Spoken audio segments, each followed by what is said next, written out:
If you are a member of PlayStation Plus, Destiny 2 the base game is free to download right now. In this video, we're going to go over all the basics if you are brand new to the franchise. Let's get into it. So what is Destiny 2? Well, it's the sequel to Destiny 1. It is a looter shooter. It is a first-person shooter with some RPG elements to it. Now, if you never played Destiny 1, fear not. Destiny 2's campaign will get you all caught up on what is going on. Now, since the base game of Destiny 2 is free to download throughout the month of September, you're going to get yourself a campaign, and then you're going to get yourself a plethora of activities to do after you finish the campaign, and also some competitive multiplayer. Now, Destiny 2 is an online live game. You could play it solo if you want. However, I feel it's best enjoyed playing with friends. You will be match made with people in various social spaces during different activities within the game, and also, of course, multiplayer. Now, when you log in, you are prompted to pick one of three classes. You've got the Titan, you've got the Hunter, and you have the Warlock. Now, here's where I can be subjective and tell you which one I think is the best, but I'm not going to go and do that. Read the descriptions and choose which one you think is best for your playstyle. If I could sum up each one in a word, I would say Warlocks are magical, Titans are beefy, and Hunters are going to be agile. However, I can say that all three of these classes and their respective subclasses, which we will get into, they all have their aggressiveness and also can act as support classes. So let's take a look at our character build class here and talk about elements. Now, there are three elements within the game. There's Void, Arc, and Solar. Void will be designated by purple, Solar is going to be orange, and then Arc is going to be kind of like a grayish blue color. Now, all three of your classes, Warlock, Titan, and Hunter, they have what's called subclasses. Those subclasses relate to those three elements. Like in particular, if you choose a Void subclass, all your abilities will be related to Void. And also, each of the subclasses has a particular what's called super that you build up over time, and then you use it to destroy your enemies. We'll get into that in a little bit. Now, these elements also relate to your weapons. Some of your weapons that you get from looting things will have one of these three elements on them. Now, that's going to come in handy because the enemies you face, some of them will have arc shields, some of them will have void shields, and some of them will have solar shields. So what you want to do is you want to match your element on your weapon to that particular enemy shield. If you see an enemy with a void shield, use a void weapon, break the shield, and then you could kill the enemy a little bit easier. Also, you will have what's called kinetic weapons. Kinetic weapons, basically, they shoot bullets. They don't shoot bullets with any type of arc, void, or solar burn on them. Let's start talking about loot. As you're going out in the wild and doing the campaign, but then also the activities after the campaign, which we will get to, you're going to get loot. You're going to get armor, and you are going to get weapons. Now, these are going to come in different varieties. So you have green, which is uncommon. You've got rare, which is blue, purple, which is legendary, and yellow, which is exotic. Now, in that hierarchy, the exotics are the best, and so are the legendary. However, you can only equip one exotic piece of armor at a time and one exotic weapon at a time. Now, when you get a piece of loot, go in and inspect it and take a look at it. All of them are going to have some benefits to you or perks. Let me give you an example. Here's my favorite auto rifle in a game. It has a perk called Rampage on it, where kills with this weapon are going to temporarily grant increased damage, and it stacks up to 3 times. Now, in Destiny 2, there's just a plethora of different weapon types. You have submachine guns, you've got auto rifles, you've got hand cannons, grenade launchers, rocket launchers. All of them are fun. Play around with all of them and see which ones you like best. Now, let's talk about leveling. There's 2 numbers that you want to keep in mind. Your character level number, but then also your power number. Now, the character level number is, well, it's your level. You want to get to the max level cap, because then you can unlock a lot of other activities and things to do within a game, as well as certain weapons and piece of armor. You cannot equip them until you reach a certain level. But the power number, I think that is the most important number. That is the number that's going to dictate how much defense you have and how much attack you have, meaning damage output and how much damage you can mitigate. Now, as you're playing the game, whether it's the campaign or doing the stuff after the campaign, which we will get to, don't worry, every piece of armor or weapon that you get will have a power number attached to it. So what you want to do is you want to put on or equip the weapons and armor that have the highest power value, because then that's going to bump up your overall power value and make you more lethal to enemies. Now, also in your character screen, you have a number of tabs. One is pursuits, one is consumables, one is modifications, and one is shaders. I don't want to spend any time on this because this is just a broad overview of how to play Destiny 2. But safe to say, pursuits is going to tell you or dictate what you want to do next in the game, and consumables, you're going to fill all those up by just playing the game and doing things in the game, and you will use them as you play through the campaign and make it to the end game, which comes after the campaign. Once you complete the campaign, that's where the real fun begins, which is called the end game. So you open up your director and you're going to see a number of destinations. Each one of those destinations will have a number of activities to do. The director will have milestones also, which will give you powerful gear to bump up your power level. However, it might change a little bit come September. Remember, this is just a base game, so some of the destinations may be locked for you. Those require the expansions to unlock those destinations. Now, when looking at a destination map, there's a number of things, and the game will dictate and tell you what you might want to do next. So let's talk about all the things to do on each destination. First off, you have what's called lost sectors. Lost sectors are basically these little symbols that you find out and about.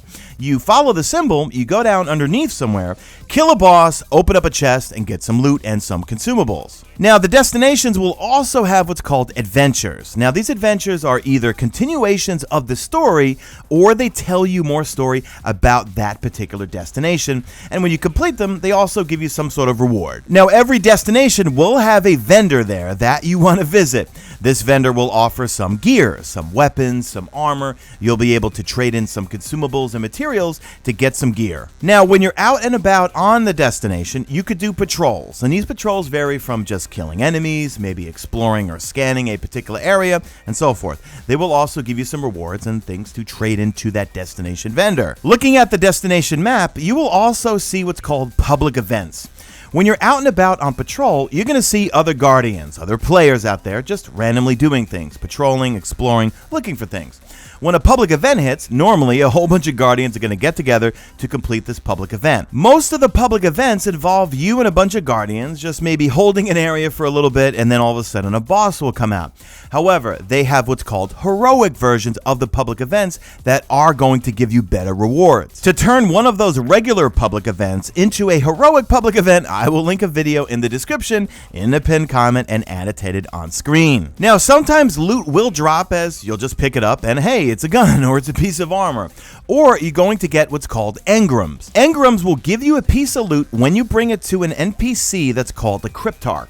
Now, you're going to see various power numbers on those engrams, so you can preview what it might be. It could be either a weapon or a piece of armor. If you press triangle over the engram, you can actually inspect what it might contain. So you decrypt it, and if it's something that you like, you can hold on to it. If it's something more powerful, hold on to it and equip it. But if it's something that you don't like, you can break it down and get a couple of different things.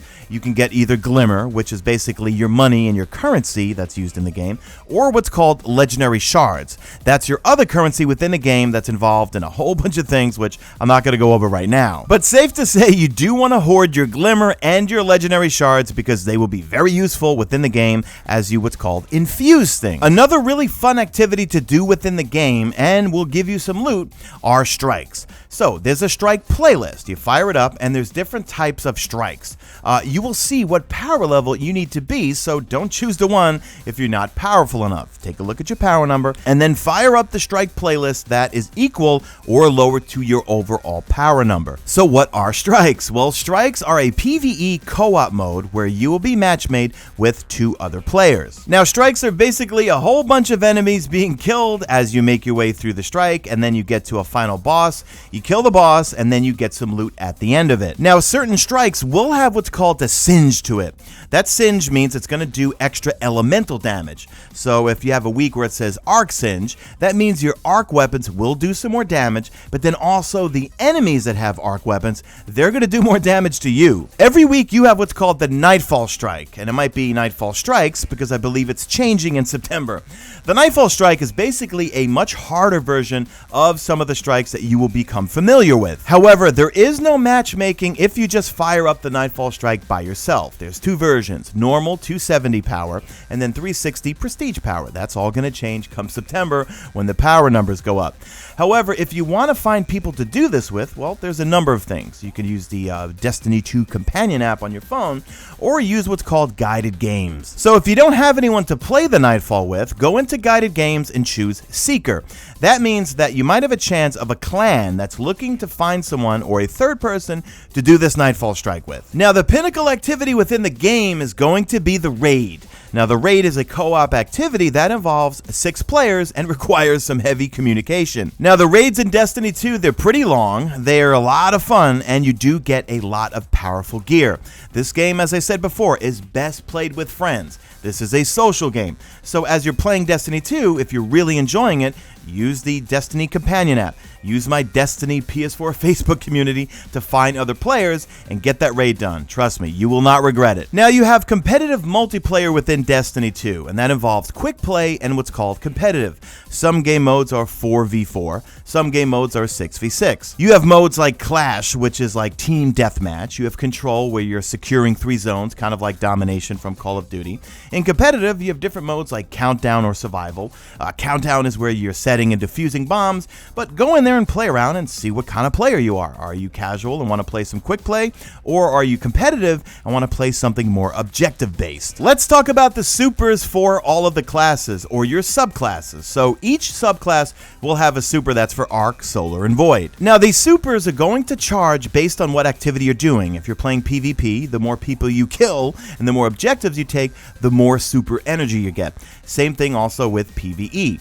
Also, you'll be getting what's called orbs. If you pick up an orb off the ground, it's a little thing of light, that will also give you super energy. And those orbs can come from a variety of things. If someone else uses their super, or if you have what's called a masterwork weapon, where you get multi-kills, it's going to produce an orb. For the hunter, you have what's called the Arc Strider, and you're going to pull out this Arc staff that's full of Arc energy, and you're going to acrobatically take out your foes. You have the Gunslinger, which has the Golden Gun. You're going to pull out a Golden Gun, and it's going to basically waste anything that you hit with it. It's a one-shot kill in PvP, and it does some pretty good damage in PvE. Then you have the Night Stalker. This is a real support class. You fire a tether off, and any enemy that's near that tether is going to get tethered, and it's going to suppress them and also weaken them and make them much easier to kill. The Warlock has a solar class called the Dawn Blade, and the super is called Daybreak, where you weave solar light into blades and smite your foes from the skies. Then you have the Stormcaller. The Stormcaller has a super called Storm Trance, where you chain arc lightning from your hands and electrify enemies with devastating streams of arc light. Lastly, for the Warlock, you have what's called the Void Walker, and your super is going to be called the Nova Bomb. There you're going to hurl an explosive bolt of void light at the enemy, disintegrating those caught within its blast. Moving on to the Titan, you have the Sunbreaker, as I call him Funbreaker. Your super is called the Hammer of Soul. Summon a flaming hammer and wreak destruction down upon your enemies. For the Void Titan, it's called the Sentinel, and the super is called Sentinel Shield. You press L1 and R1 to summon the Shield of Void Light. Also, you press L1 and R1 to summon any of the supers on any of the subclasses. So while the Sentinel Shield is active, you press R1 to attack, press L2 to guard away from enemy shots, and also press L1 to throw a shield. For the Arc Titan, you have what's called the Striker subclass, and the super is called the Fist of Havoc. Supercharge your fists and slam to the ground with the force of a maelstrom. So that's going to do it for this overview, guys. I don't want to cover too much stuff because you know what? There's a lot of puzzles, secrets, loot, things that you need to experience in-game, and I don't want to give it all away. So please hit subscribe if you are not a subscriber. I make daily Destiny content. Leave me a hashtag made it to the end if you want to become legend, and do me a favor, drop a like in this video only if you see fit. Follow me on the Twitter at Mesa. Check out my stream, usually and always on YouTube, and that is it. I am out of here like Vladimir.